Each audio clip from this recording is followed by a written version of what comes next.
Assalomu alaykum qadrli obunachilar. Bugun biz retro avtomobillari olamiga sayohat qilamiz. Biz Toshkent Politexnika muzeyiga tashrif buyurdik. Retro avtomobillar va zamonaviy avtomobillar haqida bilib olamiz.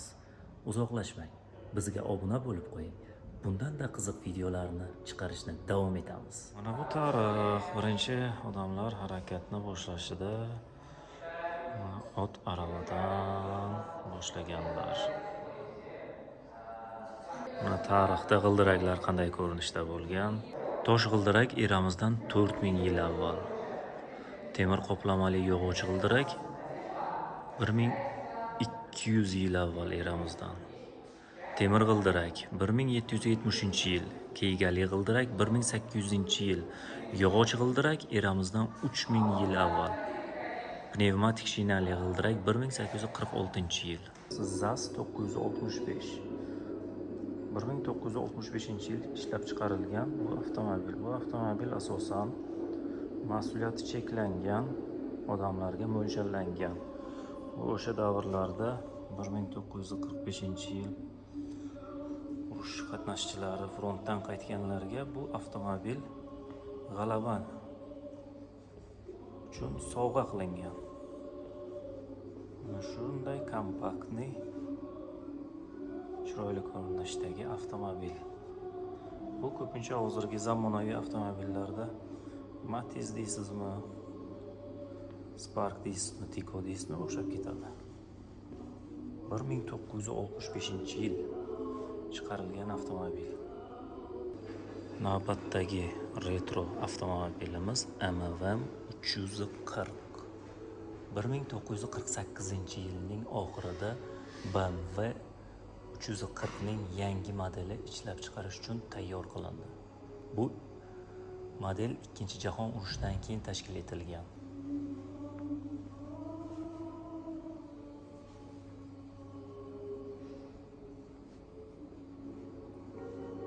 Naqadar go'zal avtomobil. Turishini qarang, uni hozirgi zamonaviy avtomobillardan ancha chiroyli ko'rinadi. Mana buni avtomobil desa bo'ladi. Tarixga bir nazar.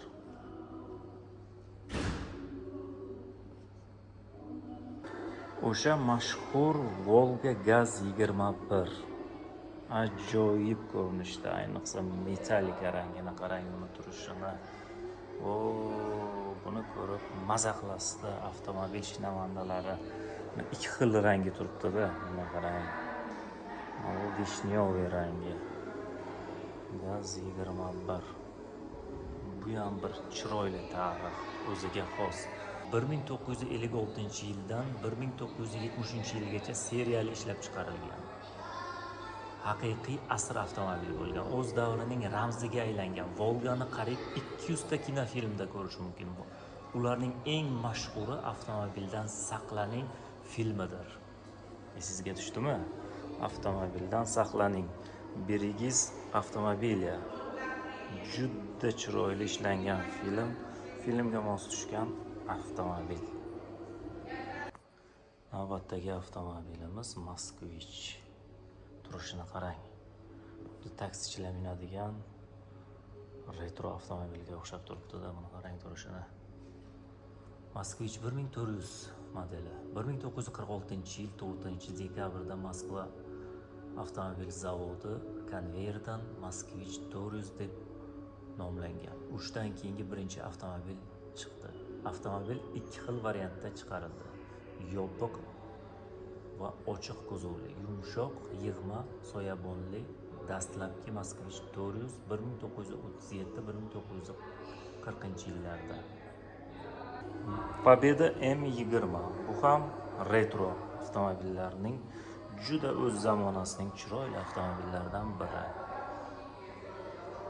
Moskvich 407. Juda go'zal ko'rinishdagi Moskvich. Navbatdagi avtomobilimiz Chayka Gaz 13. Bu avtomobilni Bilganlar biladi, bilmaganlar bobosidan so'rab biladi. Buni bobolari ko'rishgan o'z davrida. Juda chiroyli avtomobil. Salon ko'rinishini qarang. Shinamligini ana lyuks. Mana lyuks. Bu rahbarlar mingan avtomobil hisoblanadi. O'sha davrning Chayka Gaz 13 shu paytiga kelib juda bir mashhur avtomobil bo'lgan. Navbatdagi avtomobil Ford. O'sha mashhur Ford modeli 1908-yilning 27-sentyabrida Michigan shtatining Detroit shahrida joylashgan Piket zavodida birinchi avtomobil Ford modeli T yaratildi. Mana Bugatti'ni qarang. Bugatti'ning bobosi Chayka Gaz 14. Bu ham o'z davrining eng mashhur avtomobillaridan hisoblanadi. Juda chiroyli ko'rinishda avtomobilni 1957-yilda Chayka ishlab chiqildi. Ushbu modelda ishlab chiqarishda ilk bor 4 kamerali karburyator, elektr shilag'ichi, vakuum, tormozlanishni kuchaytirgich, elektr oyna ko'targichlar, avtomatik qidiruv bo'lgan radio qabul qilish moslamasi, elektr simli antenna ishlatilgan. Zamonaviy texnologiyalar ishlatilganda rahbarlar mingan bu avtomobilni. O'z davrini legendasi Chayka. Navbatdagi Moskvichimiz. Ko'rinishini qarang, Moskvich 407. O'z davrining go'zal avtomobillaridan. Salon ko'rinishlarini qarang. Juda chiroyli ishlangan did bilan. Garchi hozirgi avtomobillar bilan solishtirish xato bo'ladi, lekin bularni ko'rib tomosha qilish juda bir boshqacha kayfiyat odamga beradi. Bugungi avtomobilimiz Gaz 21. Turishini qarang. Bu tulporcha chopaman deydi-ya, chopaman. Bu tulporchani o'sha vaqtda avtomobildan o'g'irlashga ham urinishgan.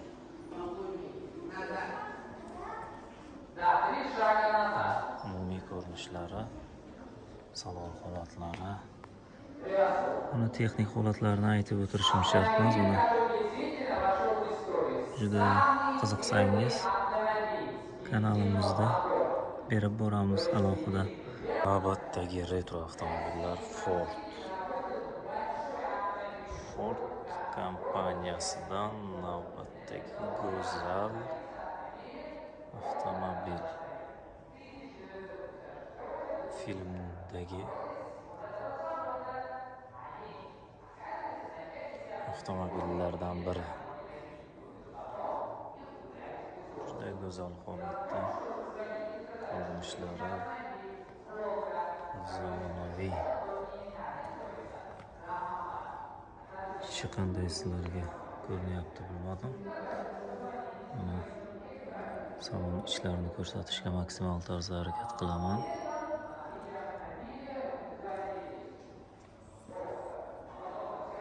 Ford kompaniyasining shedevrlaridan desak ham xato bo'lmaydi. Gaz M20 Победа. Bu ham filmlarda ishtirok etgan mashhur avtomobillardan biri hisoblanadi. Rangini qarang, rangiga alohida 5 salon ko'rinishlari.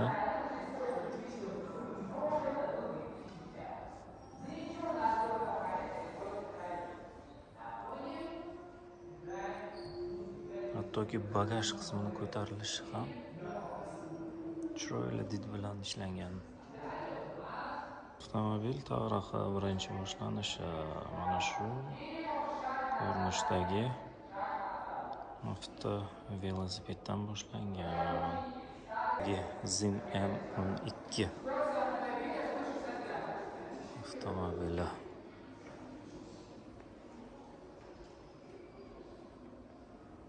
Salon holatlari, koja rullarini qarang, speedometrlarni qarang, radiolarini. Muhim rahbarlar o'tiradigan avtomobillardan biri. Mana bu tarixiy traktorlar. Fermerlarimiz uchun hozirda juda zamonaviy traktorlar bor. Mana bu birinchi boshida boshlangan traktorlardan biri. Mana qanday ko'rinishda bo'lgan. O'sha davrda traktorchilarga oson bo'lmagan.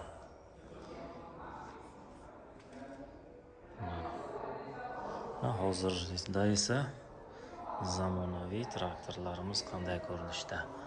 Konditsioner, lyuks, klass 340 traktori.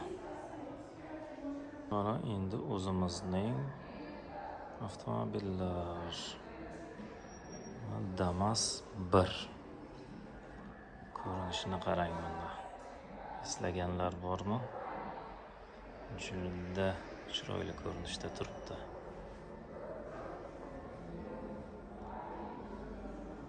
G'ildiraklari, salonlari. Damas 1 modelini ishlab chiqarilishi 2006-yilning avgust oyida to'xtatilgan. Mana Damas 2 o'zimizni. Damas 2larimiz. Ko'rinishlarini qarang, yangi holatda turibdi.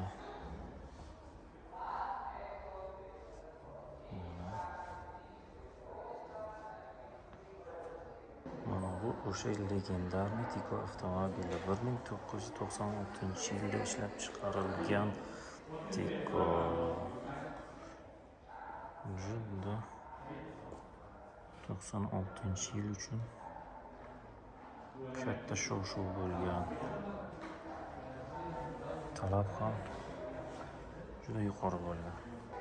2003-yilda ushbu Tiko ishlab chiqarilishi to'xtatilgan. Bu sizga Tikoning originali.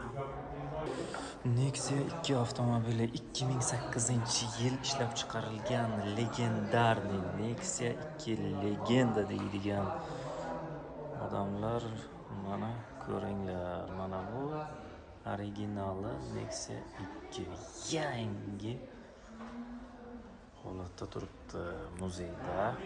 Albatta, men sizlarga hozir yana bir qiziq ma'lumotni aytib o'taman. Oldi qismida 1.060.710 avtomobil finish deb yozilgan. Bu mana shu 1.060.710 Nexia 2 hisoblanadi. Mana shundan keyin to'xtatilgan yangi ishlab chiqarish. Shunchasi ishlab chiqarilgan. Mana shu raqam kelganda mana shu yerda to'xtatilgan yangisini ishlab chiqarish.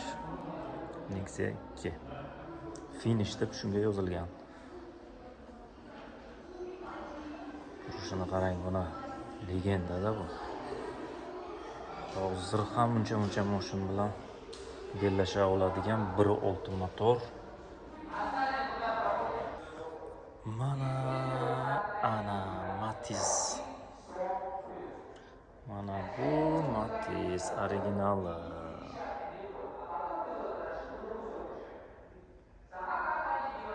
Mana Matiz originali.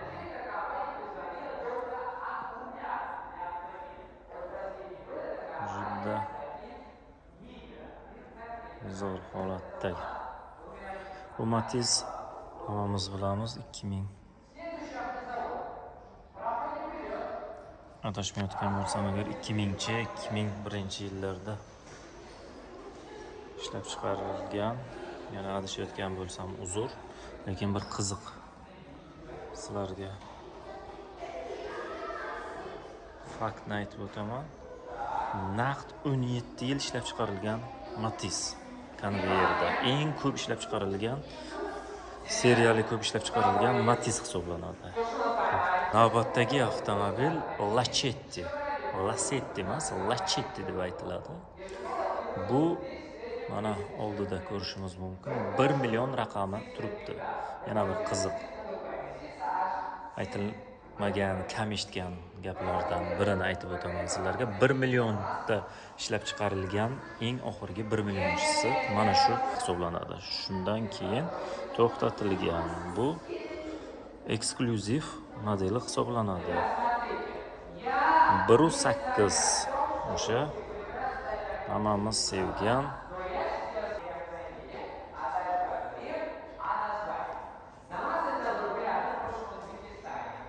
turishini qarang buni. Mana hozirgi kunda sevimli avtomobilimizga aylanib ulgurgan Cobalt. Cobalt bu 2013-yil birinchi ishlab chiqarilgan. Holati buni tarkibida, kuzovida ishlab chiqarilgan 2013-yil bo'lsa, o'sha vaqtda kimyoviy elementlar qo'shilib zanglamaydigan material ishlatilgan bunga. Buni ko'pchilik shu xislati uchun xarid qiladi. Umuman har tomonlama juda mustahkam ishlangan avtomobil. Hozir ham yangilari ishlab chiqarilgan. Endi birinchisi mana shu 2013-yil ishlab chiqarilgan avtomobil Cobalt. Navbatdagi eksklyuziv avtomobillardan biri hisoblanadi mana Spark. Sparkni qisqacha tarixini hammamiz bilamiz. Bu modelida mana birinchi ishlab chiqarilgan 2010-yil. Mana Spark avtomobilining qismlari, ehtiyot qismlari, barcha ehtiyot qismlari. Bu o'zimizning Onyx avtomobilimiz. Yangilik emas, bu ham yangisi turibdi. Muzeyda xohlasangiz salondan xarid qilishingiz mumkin. Xohlasangiz muzeyga kelib tomosha qilishingiz mumkin. Muzeyda endi xarid qilib bo'lmaydi. Tomosha qilsangiz bo'ladi. GM konveyerdan chiqqan birinchi o'zbek dvigateli. Bu yerda yozib qo'yibdi. GM konveyerdan chiqqan birinchi o'zbek dvigateli. Unga O'zbekiston Respublikasi Prezidenti Islom Karimovning imzosi qo'yilgan 2011-yil. Mana. Bu ham bir tarixiy dvigatellardan biri. Otayo'l. Mana bilganlar biladi buni. O'z yoshligimizda mana shu avtobuslarni minib katta bo'lganimizda Uz Otayo'l. Zavod ko'rinishi Samarqandda joylashgan, umumiy maket holatida ko'rsatib berilgan.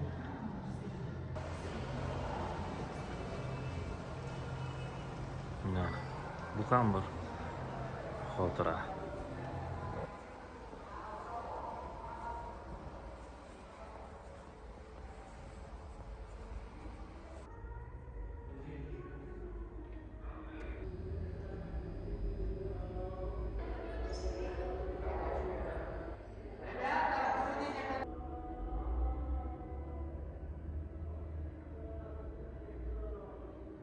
Xullas nima deyman, qadrli obunachilar. Toshkent shahrining Politexnika muzeyiga kelib tashrif buyurib aylanishga arziydigan muzeylardan biri.